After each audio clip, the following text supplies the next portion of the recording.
I think after last year coming home in the ALCS and just needing one home win and not getting it done, I think was a little bit of a reality check, and that we just can't roll to the World Series every year. We're going to have to play this through, even though we have home field advantage and our best pitchers going.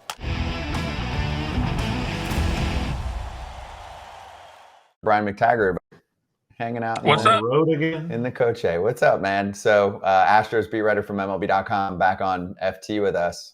It's actually crystal clear. I don't want to jinx it, but the quality in the car looks great. So your car Wi-Fi is fantastic.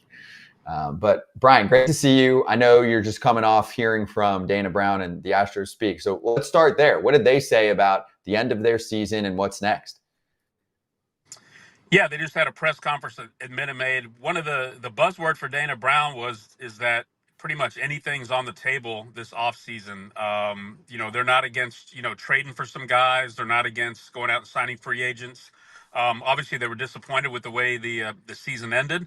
It's pretty unusual for it to be October 3rd and the Astros aren't involved in postseason baseball somehow, some way. So, they're going to try to do what they can, I think, to improve this club and try to get back to the playoffs next year. But certainly they have a lot of question marks, a lot of things that need to be answered. It's not going to be easy because the window is still open for them, I think, but they're going to have to get better in a lot of areas. Was this team good?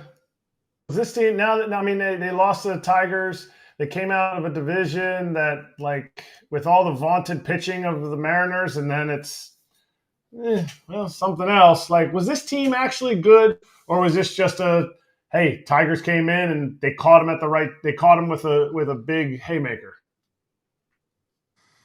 Yeah, I think they're a good team. I mean, they just got off to a really terrible start. Injuries to the rotation early on just really destroyed their bullpen. Everyone was pitching out of roles. They were just trying to cover innings. And finally, when they got that rotation situation settled and they called up some guys and guys stepped up like Blanco and Arrighetti, Framber Valdez got healthy, bullpen situated itself. Then they played like the Astros for the better part of the season. A lot of that was done without Kyle Tucker, who was injured. But I do think the Tigers came in and put the haymaker on them anyway. But you could almost see this coming, that was going to be a terrible matchup for the Astros. Skubal in game one. They get that, and they did. And now the Astros have to win a couple of games. And, A.J. Hinch, went out there and pushed all the right buttons and threw pitching chaos at the Astros.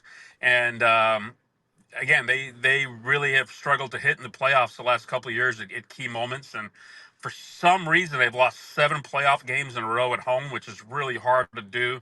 And, it's a good team, but definitely a flawed team. Not as good as, years past. Definitely not as good as the 22 team, but a team that deserved to be in the playoffs, but probably was not going to be a World Series team. Brian, I know we're going to talk about, we're talking about this year, and we're going to go back, and I'm going to talk about I'm going to ask you about Diaz and the one knee thing. But before we get to that, you said that, they're like everything's on the table. Is bringing back Alex Bregman on the table? Is bringing back a Justin Verlander on the table? Is signing, because if you sign Bregman, you're probably not going to sign Tucker, right? Yeah. So where do the big picture, what kind of budget do the Astros have? I know Jim Crane says, I'll spend whatever I need to win. But what kind of budget do the Astros have, and how far down this road will go? Because there's teams that get down this road, and they're at the end. We can use the Giants, for example, right? Giants signed these guys, and they age quickly, and then they fell off the cliff quickly. And now they're kind of stuck in the mid purgatory, you want to call it, where they're, are we prospect, and they just changed to Buster Posey. So how far down the road are the Astros willing to go to keep this core team intact? Yeah, I think they definitely want to sign Bregman. I don't think they will, just because it's going to go against everything they've done here since Jim Crane's been the owner. They do not hand out $200 million, 8-year, 9-year contracts. They just don't do it. And so far, they've won because of that. They let Springer walk. They let Correa walk. They let Garrett Cole walk. And that's just a few of the guys. And, Bregman's going to want a massive deal that would be the biggest deal in Astros history to stay, and Tucker as well. And he's a year behind Bregman. So I just think both those guys are going to want more than the Astros, unless they just change their philosophy. And I don't think they will, just because they haven't had to. I think both those guys will probably end up walking, and they'll try to fill it I don't know if they'll try to fill it internally like they did with Correa and even with Springer, but they'll try to fill it in some other ways and then spend that money in some other areas. But I think at some point it probably makes sense to take a long look at, should we go 6, 7 years for Alex Bregman at 31 years old? I don't know what that's going to be like down the road, but if you want this window to stay open a little bit longer, Bregman the next 2 or 3 years will help you get there. But you're right, they're not going to sign Bregman and Tucker. I just don't see how that would work. Framber Valdez is going to be a free agent after next year as well, a guy that's going to make 17, 18 million in arbitration next year. So we knew this would come, where all these guys that came up together were going to be free agents at some point, and they're sort of here in the middle of it, and it's going to be interesting to see how they navigate it to try to stay competitive. You said most likely they won't do that. Is there a feeling in the locker room that Bregman's, because the end of the season, his free agency didn't just creep up on him. Like, Yeah. Is there a feeling that they saw Bregman's last game as players in the clubhouse, or is there something that Altuve? Is that why Altuve's comments were, "Hey, we got to push for that," but in reality, they're feeling he ain't coming back?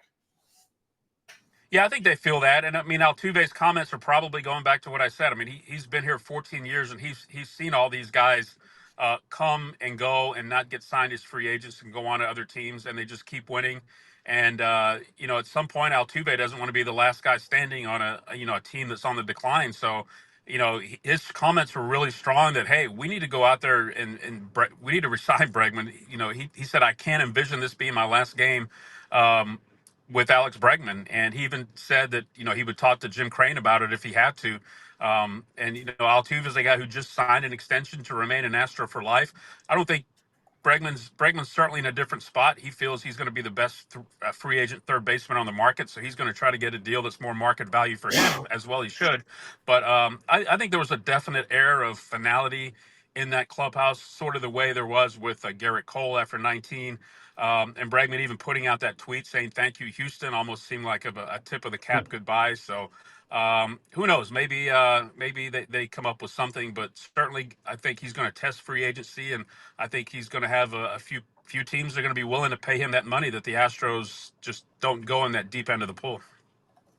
Okay, is this the end then? Is this the end of the Astros? I mean, you were on Twitter, and you're an Astros guy. People are cheering. They're like, "Oh, finally, AJ Hinch started it. Now he ended it." So is this the end of their run? Is their window closing because of the money? Guys are getting older. Guys are starting to leave for free agency. Their farm system doesn't have a lot. If you ask people from Baseball America that we talked to, so is this kind of the beginning of the end? Was AJ Hinch the one who slayed the dragon? It might be. It might be the beginning of the end. I mean, this team's going to have to get a lot better. I still think can be a good team next year, but it's going to have to get a lot better. Even if they don't bring back Verlander, I still think they have a lot of starting pitching. And we all know it starts and ends with pitching. They're going to have to make an upgrade of the bullpen. They're getting to the point to where they have 4 or 5 things they have to improve instead of, hey, we just need to go out and get this and this. So it is getting a little bit harder. I wouldn't completely count them out yet. I mean, I still think they're going to be a chance to be a 90-win team next year, depending on what they do.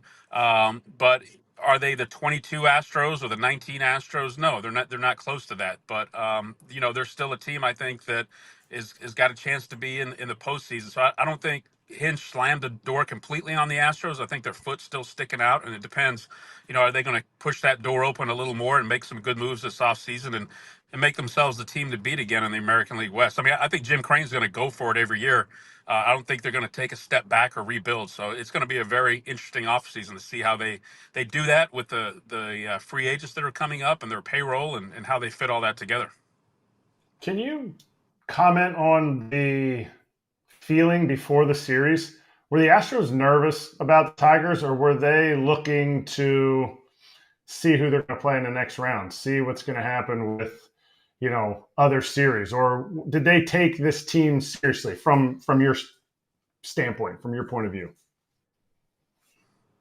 Yeah, I think they did. I mean, I don't think I never got the feeling that the Tigers are coming in and they're going to go to Cleveland and that's going to be the end of it. I mean, I think they knew in a short series with Skubal going in Game 1 that they had a chance to be down 0-1 and then have to win 2 games at home. And, that's exactly what happened. I think after last year, coming home in the ALCS and just needing one home win and not getting it done, I think was a little bit of a reality check, and that, we just can't roll to the World Series every year. We're going to have to play this through, even though we have home field advantage and our best pitchers going. So, like I said earlier, I just thought this was going to be a very bad matchup when you got a pitcher who's going to win the Triple Crown, who's you're going to have to work really hard to beat, and you end up don't beating him, and now your back's against the wall. And this is a team that's had its back against the wall a couple of times last year and came through. Then when it counted, they couldn't win those 2 home games. But I don't think they took Detroit lightly at all.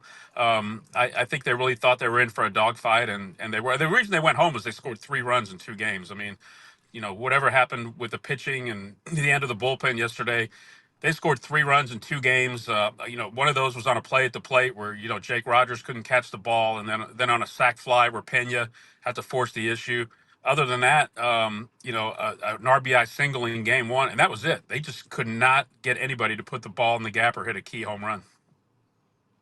Just from your experience in covering the game for a while, do you feel like day games at home have a different vibe versus night games in terms of an advantage? I'm trying to slice up like why home field advantage is so insignificant in baseball. And I was having a discussion with someone yesterday about it. And I'm just like, hey, the Astros played early games, not using the excuse, more looking at it like in the past 10 years, when you're at a home game versus a night game, crowds half drunk at night, going nuts. To me, it feels different. I don't know if that means anything, but just curious what your thoughts are with experiencing both of those, because the Astros definitely have played their fair share of day baseball in the playoffs. Yeah, they've played a lot of day baseball in the DS. I think almost every one of their games has been day games, and then both games here in the wild card series are day games. Yeah, of course. I mean, I think night games, people get off work, they hit up a restaurant or bar and come over, and they're ready to have a good time. You can definitely feel the difference in the crowd and the electricity in the crowd. The ballpark was not full for the beginning of those 2 games. The end of the upper decks were not full. Now they did fill in as the game went on, and by the 8th or 9th inning, the fans were into it and it was full. But in years past, they play those games at night, and the crowd is into it from first pitch, and they're waving towels and all that. And I know when they do night games, they have like a street fest outside for the fans, and they really didn't do that during the day game. So yeah, there's a big difference. But the Astros also lost 2 games at night last year in the ALCS when they had just needed 1 win to go to the World Series. So. I'm not sure how that affects them, as far as they're playing. But yeah, there was definitely a difference in the atmosphere, I thought, being a day game. Brian, well, first of all, not a lot. I mean, the Orioles' attendance wasn't great yesterday either. So I don't know how MLB fixes the day game problem. But the Astros complained last year. I worked the Astros last year, and they complained about their home field. Now they couldn't win at home, and yada yada yada. And they thought they fixed it, but that's a whole different story. I want to ask you about what happened with Diaz in the ball in the dirt, where he was on one knee, and then as soon as that ball went by him, he went off of one knee when Presley was in the game. So is this something that the Astros philosophy, and I know it never comes up, and the numbers say there's less wild pitches and less pass balls on a knee, but just when you do, it happens in a big, huge moment, and then even on TV yesterday, they're like, well, Diaz is on one knee. Maybe if he gets off one knee, he blocks that ball. Is this something that has occurred, and has anybody even talked to him about it?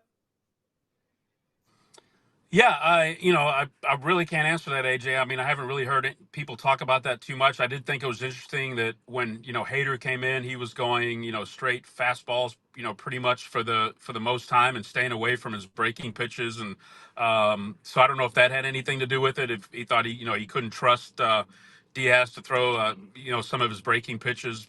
But yeah, I mean, Presley's a guy who's going to put the ball in the dirt. He's going to spike it, and especially with a runner at third base, you got to be able to block that. So, Diaz has made some strides, I think, defensively. Offensively, he has a chance to be an elite catcher, but defensively, he's gotten better for sure. But got a little bit of a ways to go, and certainly not a great moment there when he was unable to block that ball. What did you guys think? Yeah, I mean, it's the thing with the one knee. The reason the numbers are up is because they're already down there, and so they're able to block more balls. But when he went to backhand it, he didn't come up with it. We've all backhand balls. I remember I backhanded a ball in a big situation, and I caught it. And I remember thinking, "Yeesh, what if I hadn't?" You don't feel good about it. You know, you're playing with fire in that case. Okay. Yeah, it was tough. It was unlucky and at the wrong time for me, right? That was it. Like, I mean, he's probably done that 100 times during the regular season, and 50 of them he's probably picked and knocked down, and it just happened to be the tying run in a LC or a wild card game, and now all the focus is like, oh no, the one knee thing is back. So, listen, yeah, I get it, just a bad situation, and but I just thought it was odd that then after that he went off of two knees or off of one knee, and he went back to the traditional stance as soon as that happened. Even in that inning, he went back to the traditional stance. So, listen, Brian, this isn't definitely the way we thought the Astros season would end. So you enjoy your extra 3 weeks vacation you got, because normally right now you're prepping for the DS and the CS and possibly the World Series. So you enjoy your extra 3 weeks of vacation you got. Yeah, I got a lot of text messages, people inviting me to things in October and suggesting I rent this beach house and do all this kind of stuff. So, yeah, it's uncharted territory. So, yeah, I'm gonna enjoy it a little bit and watch everybody else travel across the country and follow some baseball for once. You deserve it. ALCS McTaggart. Finally, here's the break. So, yeah, you won every day with your articles. Check them out on MLB.com. Brian, great to see you. Thank you. Enjoy the offseason. I'm sure we'll chat. All right, guys. Thanks for having me. Hey, everybody. Be sure to like and subscribe for more content. We're back here every weekday, all year long, so do not miss an episode. The videos are coming in all day. Here's another video you might enjoy. Baseball the way it should be covered.